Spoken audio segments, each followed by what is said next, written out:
Sure, it's a fairly obscure government agency, but it has a big budget. And now a News24 investigation led by journalist Sikonathi Mantshantsha has spurred the finance minister to appoint a new acting CEO at the State Pensions Administration Agency. That's following evidence uncovered of irregular contracts, including a ghost building lease and ICT deals to the tune of some 1.6 billion rand, and staff targeted for speaking out against the alleged graft. The Government Pensions Administration Agency should never have existed in the first place. The Government Employees Pension Fund was always capable of doing its own admin. Why do we need another agency? Except for the only reason that this is yet another extraction point for the entrepreneurs empowered by their friends in the government. You ask, why do these agencies exist? They exist for no other reason, for no valuable reason other than for more money to be stolen and to be siphoned off the public purse. Later in the show, no new date has been set yet for the Madlanga inquiry, but a top justice DG has been suspended for the delays. And finally, Mzansi is crowned a new boerewors champion, and he's a car salesman from Paarl. Got something to say about this topic? Drop us a short voice note on the Leeds WhatsApp hotline. That's 072 562 3179.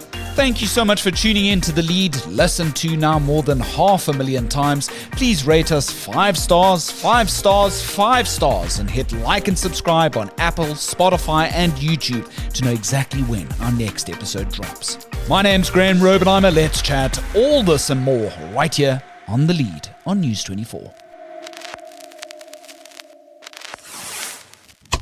Well, first came revelations that the Government Pensions Administration Agency, which happens to report directly to the Finance Minister, was preparing to shell out nearly 1 billion with a B, 1 billion rand to lease a building for around a decade from a company that had no evidence to support its claim to owning or even leasing said property. Now, in other words, there was a ghost lease deal. That came first. And then our senior investigative journalist Sikonathi Mantshantsha uncovered how at least 2 finance staffers inside this agency had faced disciplinary action for refusing to action questionable or dodgy payments flagged for forensic investigation. Now, though, it seems that this internal chilling effect, if you will, at the State Pensions Agency could well be over, as finally Minister Enoch Godongwana has decided to act against the CEO here in question. While Sikonathi's live on the line now from our Johannesburg studios. Inkosi kakhulu, Sikonathi. Unjani, how are you doing today? All good, Graeme, all good. Thank you. How are you doing? Laka, can't complain.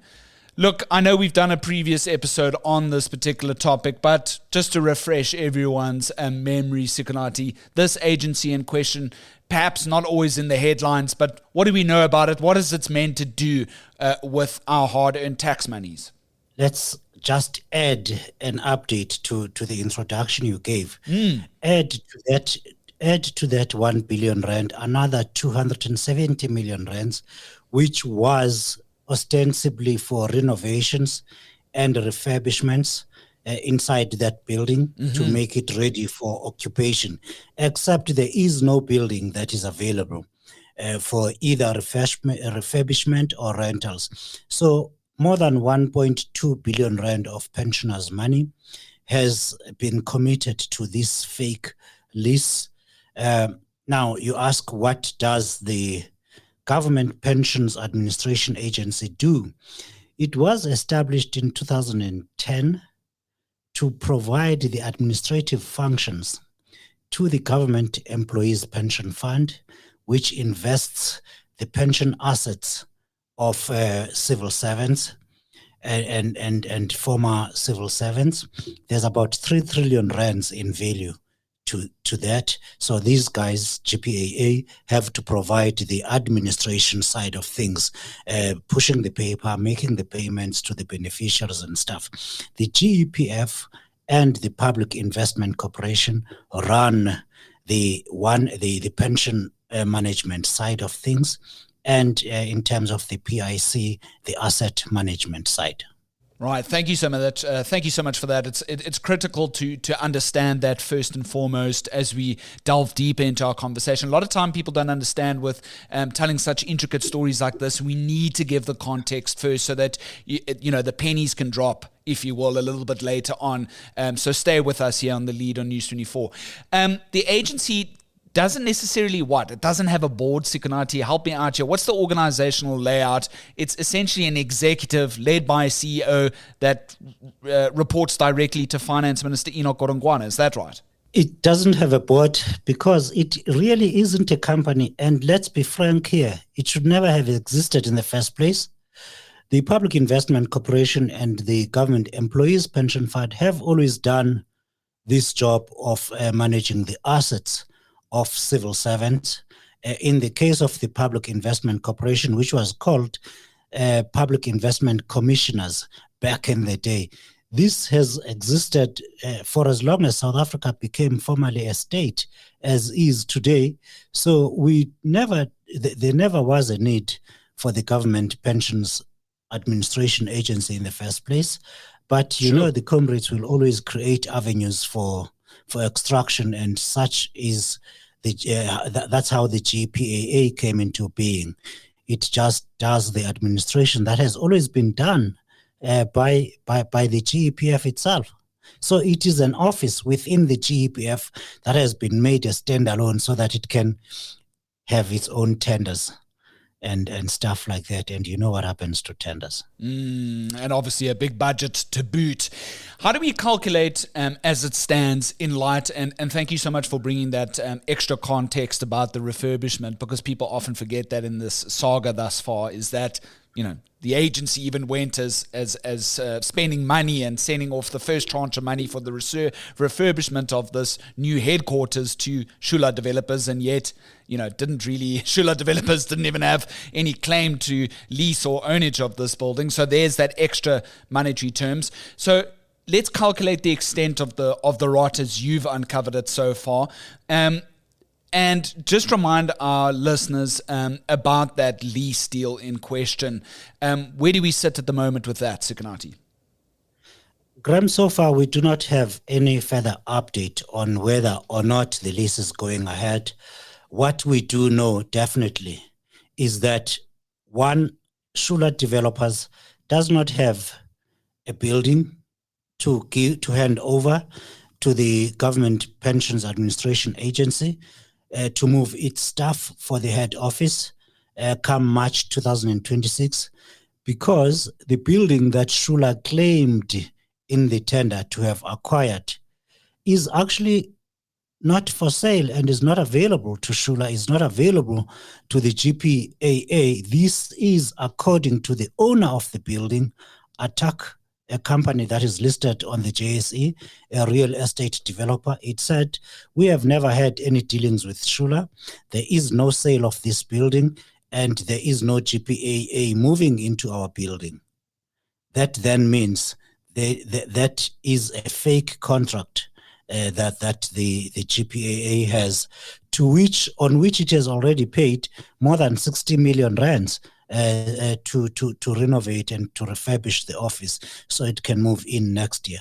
Boggles the mind, Sikonathi, and all of this is covered in our previous edition on The Lead about 2 weeks ago. So if you want a lot more detail on that, please go and listen to that episode. It's still critical listening. One of our listeners commenting on that, Sikonathi, just as a quick comment, said, surely we can't continue like this, quote unquote. These people running our country are useless and they should be removed. Is just one of the users' comments there. Then, since then, Sikonathi, your reporting has sort of delved even deeper. You've essentially exposed two employees within the agency had tried to stop questionable payments being made by the agency in the past. A chilling effect ensued, and at least one of these staffers, while both of them had to apparently face disciplinary action, one of them even got suspended for flagging one of these dodgy payments. Take us a little bit further here. What is this payment allegedly for? And as I understand it, was for services not rendered. Graham, currently one employee who is a senior manager in the finance department, that's the person that must sign off any payments that must be made by the Government Pensions Administration Agency, has been suspended from the 20th of August on a Thursday, if my memory serves me correct, for refusing to pay 21 million rands on at least yet another contract, not the three that we have mentioned so far. There was a 21 million rand payment again on another seemingly corrupt tender for 60 million rands. This tender stinks to high heaven as well. The transaction is for 60 million rands for outreach events. That just means for members of the pension administration of the GPAA who want to have any interaction with the Government Pensions Administration Agency, which I said, remember, it's about admin. So if you're waiting for your money to be paid out by the GPAA, you probably need to knock at the door of the Government Pensions Administration Agency because someone there has not signed or done their job. So this gentleman tried to stop this payment because the GPAA just decided to do a contract to improve, as they put it, to improve the interface between themselves and the beneficiaries of the pensions they administrate. Except one, they duplicated a contract. The GPAA is paying twice for the same service, and these two projects now cost 60 million rands, exactly 60 million rands, not a cent more and not a cent less. And this just is about to bring technologies so that we can make it easy for Sikonathi to contact the GPAA from the Wild Coast if he be placed there.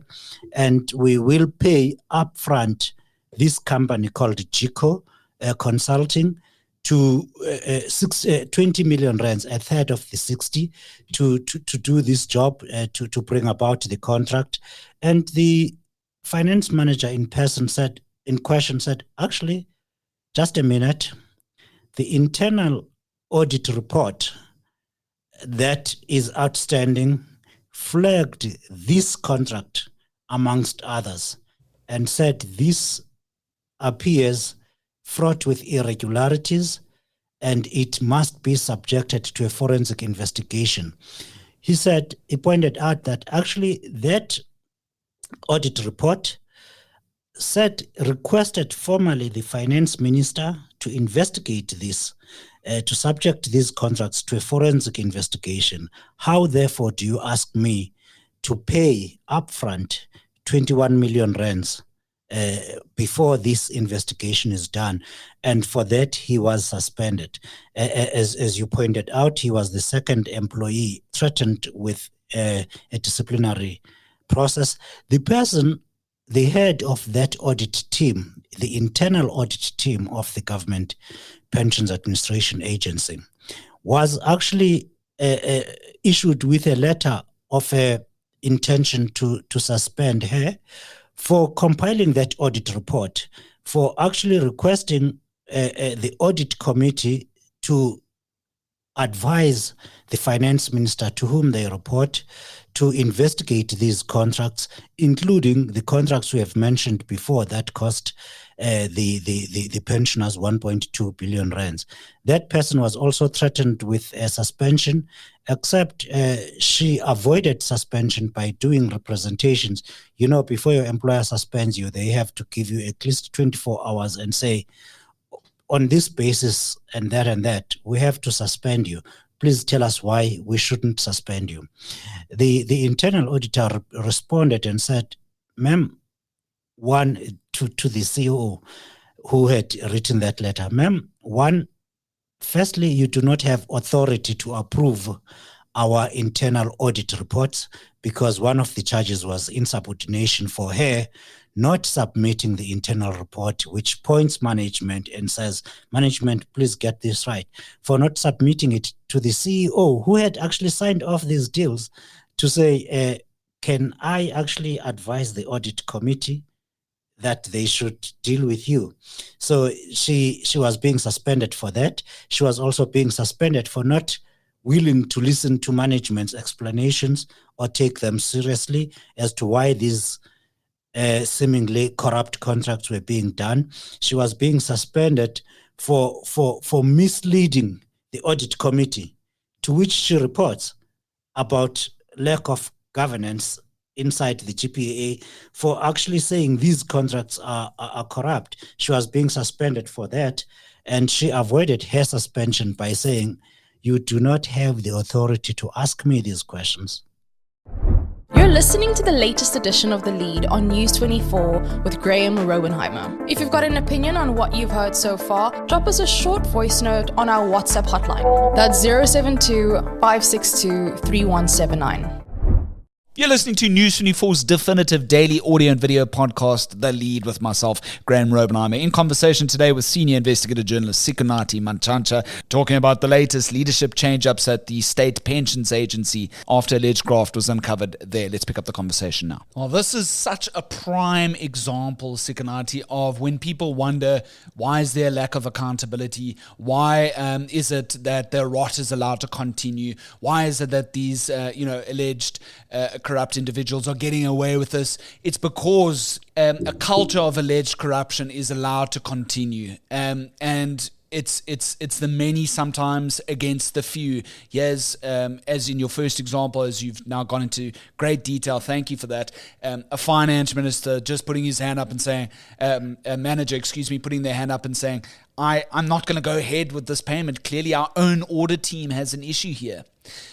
How long did the finance minister, Enoch Godongwana, Sikonathi, know about all of these claims of irregularities until such time that we come to the crux of our update for this edition of The Lead today, Sikonathi, which is in fact that the CEO, Kedabone Madia, has now been suspended, and we have a new acting CEO coming into the fray.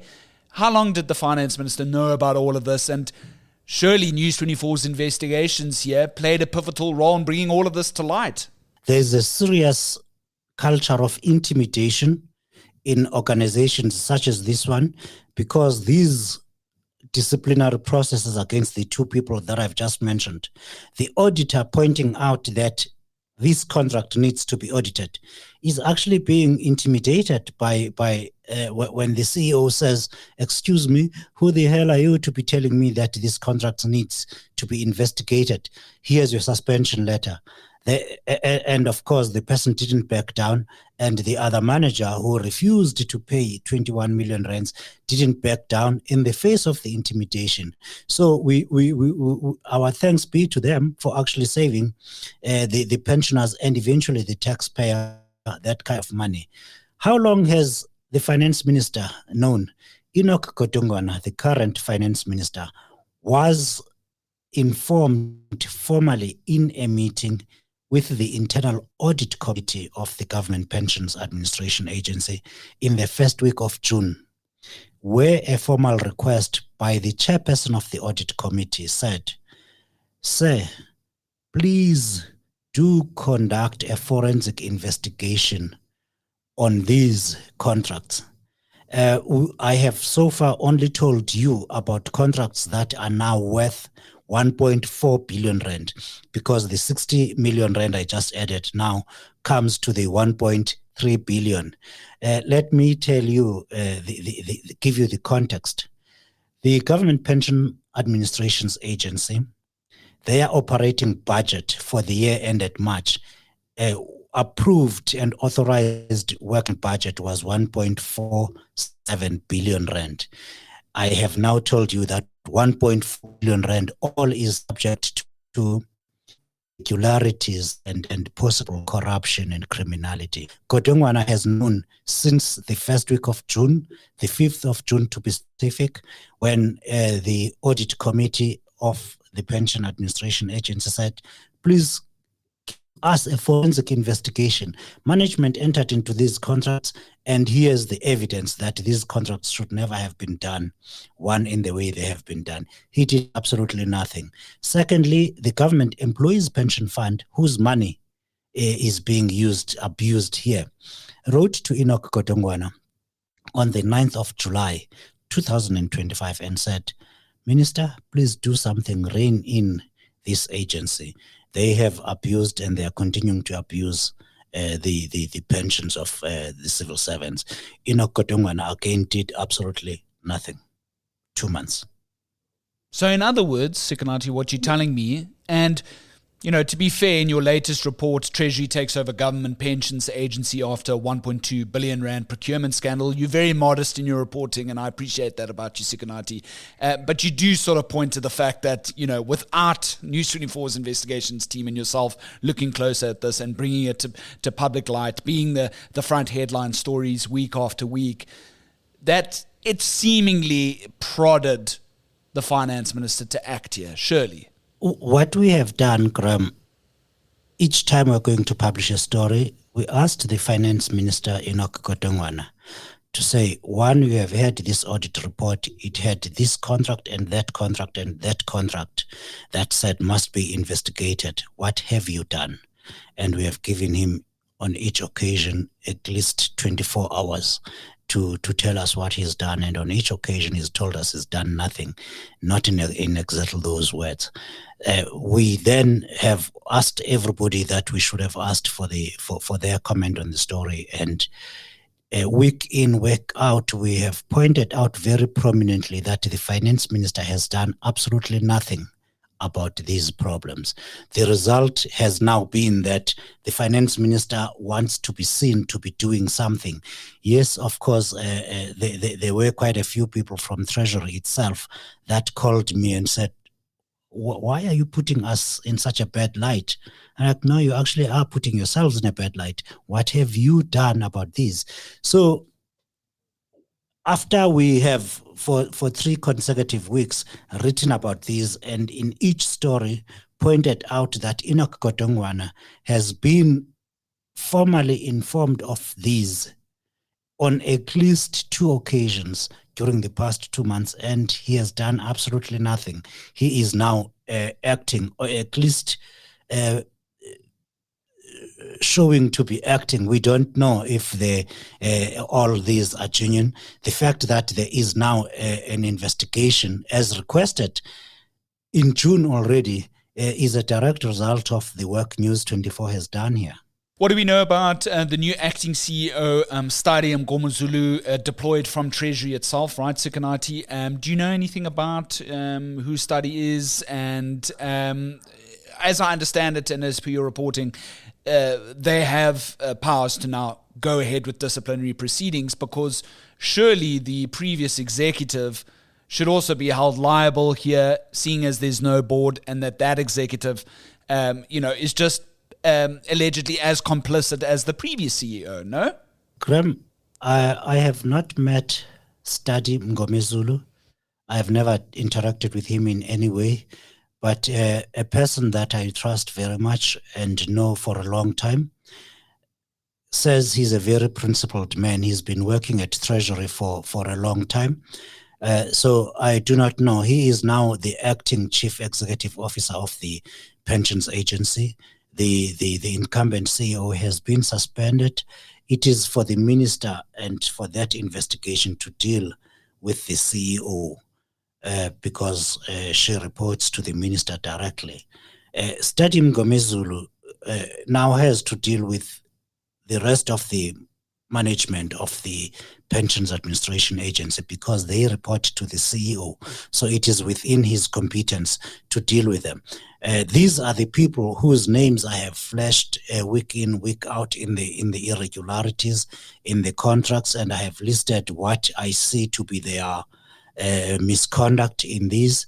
And certainly there is a whole lot more. There's a few more stories that I still have to publish about other contracts that I haven't yet published. So the entire executive committee of the Government Pensions Administration Agency, therefore, needs to be dealt with in a disciplinary process. And the person to lead that disciplinary process, or at least to institute it, fortunately this time is not the minister, but the chief executive, who is now in the acting position. and that's Stadim Ngomezulu's job. Sure. I think the big takeaway for me, Sikonathi, out of everything that I've seen from your reporting thus far, and of course we're looking forward to more and more details coming to light, is really that we should, in light especially with the Independent Development Trust saga around the bribery scandal there, and now this massive story in itself, is that we ought to be looking a lot closer at these more obscure agencies in the background. Why are they set up in the first place? What value do they bring to me as a taxpayer? What sort of tenders are they leading? How is this going to benefit the layperson at the end of the day? I'm getting a little bit, to echo OTA CEO Wayne Duvenage, getting a little bit ill about having to discuss week in and week out, and I'm not even part of the News24 investigations team, to talk about the extent of the rot being so brazen as it is at the moment. We're not talking about small fry, small nyana money here. We're talking about billions. That can go a long way to overhauling the structural infrastructure and electricity and water infrastructure of townships in dire need of this. I just don't know, what more it needs to take on a level of accountability for, these cultures to sort of unculture themselves. I don't know how it needs to change. I'm at a loss, actually. At this point, we are talking about 1.6 billion rand that has been put at risk. And the beneficiaries, the people who worked hard for their savings will be paying for this. And they have absolutely no return for it. The Government Pensions Administration Agency should never have existed in the first place. The Government Employees Pension Fund was always capable of doing its own admin. Why do we need another agency? Except for the only reason that this is yet another extraction point for the tenderpreneurs empowered by their friends in the government. You ask, why do these agencies exist? They exist for no other reason, for no valuable reason other than for more money to be stolen and to be siphoned off the public purse. Now, someone might think we are only talking about the pension assets of government employees. This is a defined benefit fund. I'm talking about the Government Employees Pension Fund. It's a defined benefit fund which says you and I as taxpayers, National Treasury stands behind every rand that is being spent there or lost. The promise that has been made to the pensioners, to people who work for the state now, is that they will always be paid out their pensions, and the pensions will never be less than what they put in. When money is being stolen at the GPAA like this and any other agency, Treasury will have to write a check that comes directly from your tax money, from my tax money, from the tax monies of the people working. To today's taxpayers will be paying yesterday's taxpayers if we allow these to continue. So your tax burden will forever increase, because not only do current civil servants have to save money, but past ones have to be paid as well. What tax base are you talking about, Sikonathi? It's only shrinking, my friend. It's only getting smaller. The people that can actually afford to pay rates and taxes in this country, that pool is just getting smaller and smaller every single year. And I'm grateful that SARS has more of a budget now to be able to have a better operational capacity to go after the criminals. And I hope Commissioner Edward Kieswetter will be doing that, going after these more brazen criminals that have a lot to offer in terms of asset forfeiture. But I don't know, man. I'm really worried about that shrinking tax base. It is shrinking at a very worrying rate. The unfortunate thing is misdeeds such as what we have been discussing here now for the last half hour are eroding what is left, the little that is left. So you and I will be working to pay taxes and very little wealth creation. And that is a problem that our children and their children and their children will continue paying for. While it's only the latest installment in what is going to be a long investigation for Sikonathi Mantshantsha, senior investigative journalist at the News24 investigations team, the latest piece of which out this morning, trending still on the front page of News24's Treasury takes over government pensions agency after 1.2 billion rand procurement scandal. Can the new acting CEO, Stadium Gormuzulu, deployed by Treasury, mop up the mess that's been left on the floor at that particular agency? And does that agency still have a future in the government administration as we know it, of a huge fund for state pension holders in this country today? Sikonathi, Nkosi kakhulu, I really appreciate it. Have a fantastic day. Thank you, sir. Trending topic.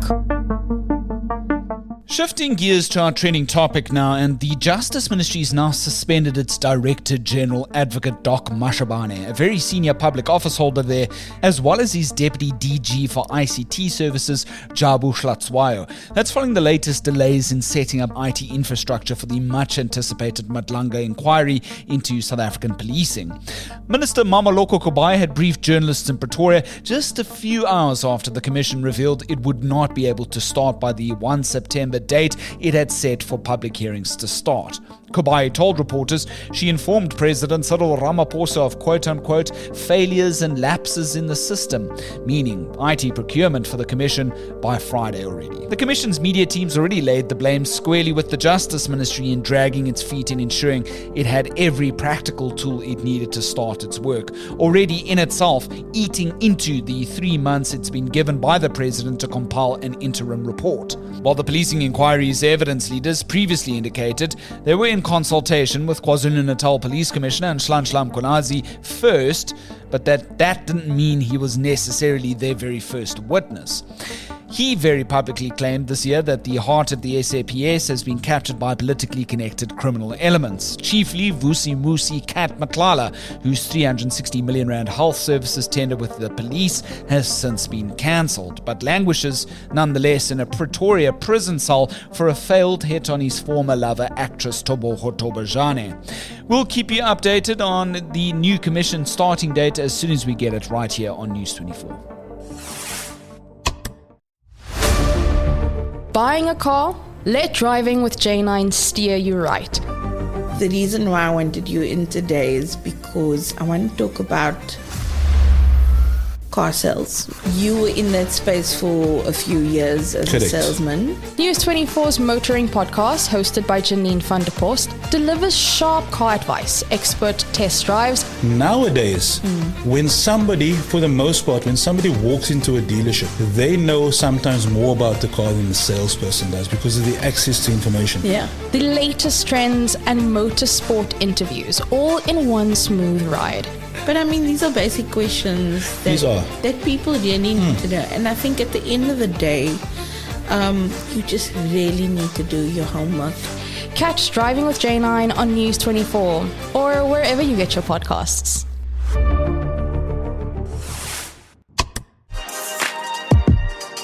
And finally, everyone has an uncle who claims to be the ultimate braai master, or perhaps you know of an oak with a secret boerewors recipe. Good luck to them, because guess what? A 33-year-old car salesman from Paarl has now been officially crowned South Africa's boerewors champion. Roberto Rui Agrela had never made boerewors from scratch before until he heard the Robbie Wessels and Apple's Afrikaans track Boerewors Gordijn, or curtain in English, and away he went, crafting a taste so lacquer it bagged him the win at the recent Shoprite and Checkers Championship Boerewors competition. While he won a new Toyota Fortuner and 20,000 rand for his troubles, nothing to scoff at, the title also means his wors will be recreated just for you to buy at these stores across the country from early September nogals. That's just in time for Heritage Day celebrations. Roberto beat out 9 other finalists from all corners of Mzansi to produce a boerie so smakelijk, ek nou sommer lus. Fun fact, fans of last year's edition of the championship Boerewors bought enough of it to stretch all the way from Cape Town to Austria. Well, that's 8,393 kilometers. That's a lot of horse.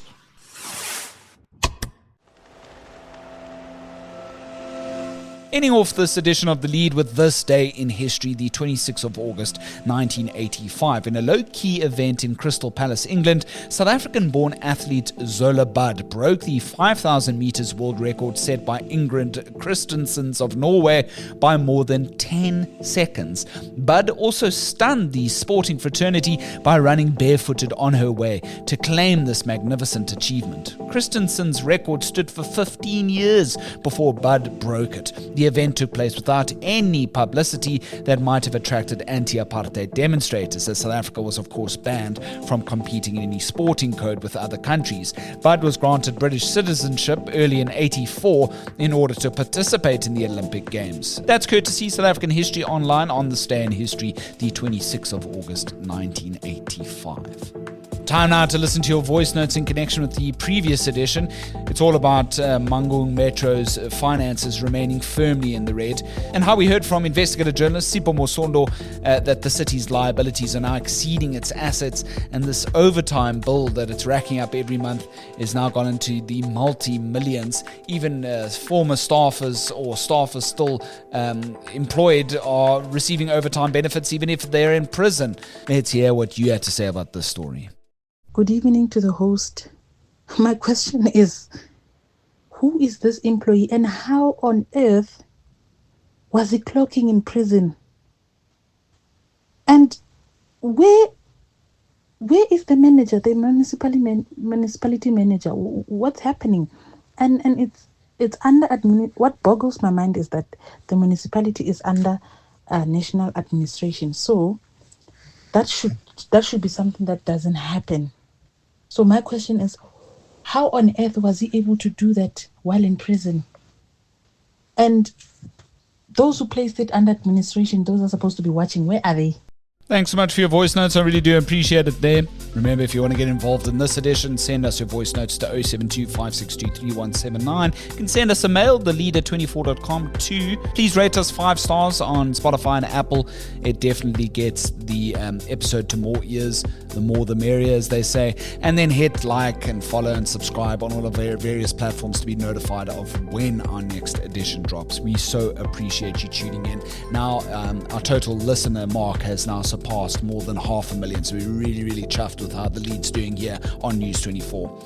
One thing's for sure, you can't put a premium on top-tier investigative news and reporting from the award-winning News24 team. Absolute pleasure to be hosting some of the stories echoed on this very platform. Well, my name's Graeme Raubenheimer, and here's to the next one. So long as there's news, we'll have the lead.